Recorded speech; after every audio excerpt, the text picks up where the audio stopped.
New York में हो रहे संयुक्त राष्ट्र महासभा के 80वें सत्र में भारत का प्रतिनिधित्व विदेश मंत्री एस जयशंकर ने किया और वहां उन्होंने भारत की सोच और रुख साफ तरीके से दुनिया के सामने रखा। अपने भाषण में उन्होंने सबसे ज्यादा जोर आतंकवाद पर दिया और पाकिस्तान को घेरते हुए कहा कि वहां आतंकवादी ठिकाने औद्योगिक पैमाने पर काम कर रहे हैं, उन्हें खुलेआम महिमा मंडित किया जाता है और उनका वित्त पोषण रोका जाना बेहद जरूरी है। जयशंकर ने पहलगाम आतंकी हमले का जिक्र करते हुए साफ कहा कि भारत अपने नागरिकों की सुरक्षा के लिए किसी भी हद तक जाएगा और आतंकवादियों को न्याय के कटघरे तक पहुंचाया जाएगा। उन्होंने कहा कि जब कोई देश आतंकवाद को राज्य नीति बनाकर खुलेआम चलाता है और आतंकी नेटवर्क को पनपने देता है तो ऐसे कामों की साफ निंदा होनी चाहिए और दुनिया को मिलकर इसका मुकाबला करना चाहिए। इसके साथ ही उन्होंने सुरक्षा परिषद में सुधार की जरूरत पर जोर दिया और कहा कि स्थायी और अस्थायी दोनों तरह की सदस्यता का विस्तार होना चाहिए ताकि परिषद अधिक प्रतिनिधित्वपूर्ण बने।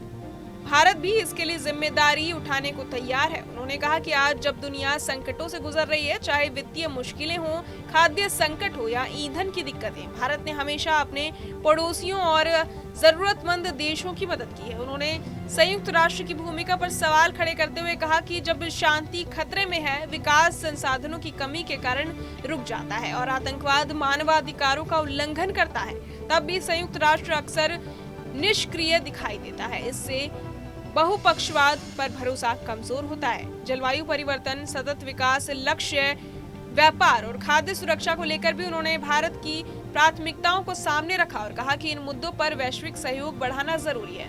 उन्होंने कहा कि सतत विकास लक्ष्य निराशाजनक तस्वीर दिखा रहे हैं और अब समय है कि संयुक्त राष्ट्र खुद से सवाल करे कि वो उम्मीदों पर कितना खरा उतरा है। अपने संबोधन में उन्होंने भारत को भारत कहकर संबोधित किया और कहा कि जब हम अपने अधिकारों की रक्षा करते हैं तो हमें खतरों का डटकर सामना करना भी आता है।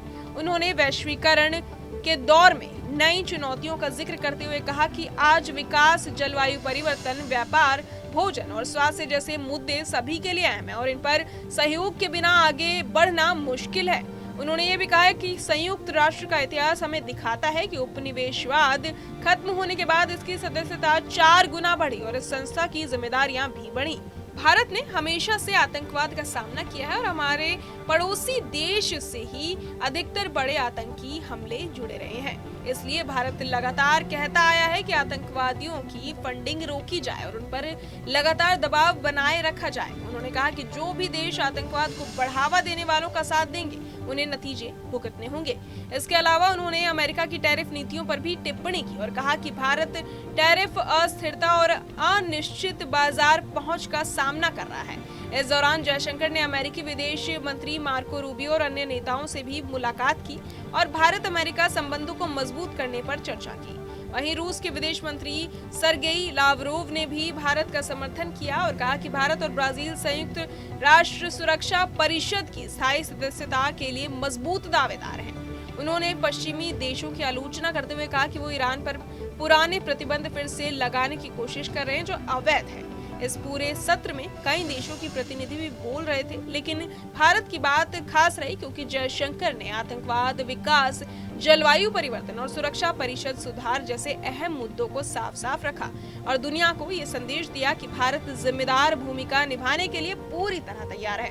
बहरहाल इस पूरी खबर को सुनकर आप क्या कुछ सोचते हैं, हमें कमेंट बॉक्स में जरूर बताएं और बाकी तमाम खबरों के लिए सब्सक्राइब करें न्यूज नेशन। जहां भक्ति है हर शब्द में, कथाओं में छुपे हैं दिव्य रहस्य और ज्योतिष देता है जीवन को दिशा। धर्म से जुड़ी हर बातों को जानने के लिए हमारे चैनल स्तुति को सब्सक्राइब करें।